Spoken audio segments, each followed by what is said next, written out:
சின்ன தீக்குச்சிகள் சேர்ப்போம், தீ வளர்த்து பார்ப்போம்.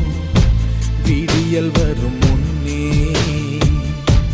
இருள் எரித்து கொள்வோம்.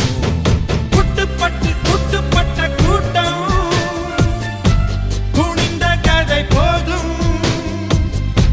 பொறுமை மீறும் போது புழுவும் புலியாகும்.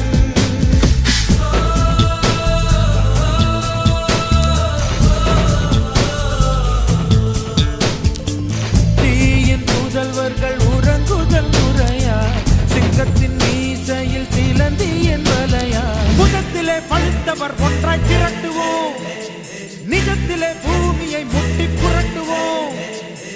வறுமைக்கு பிறந்த கூட்டம் வையத்தை ஆளட்டும். மேற்கே விதைத்த சூரியனே உன்னை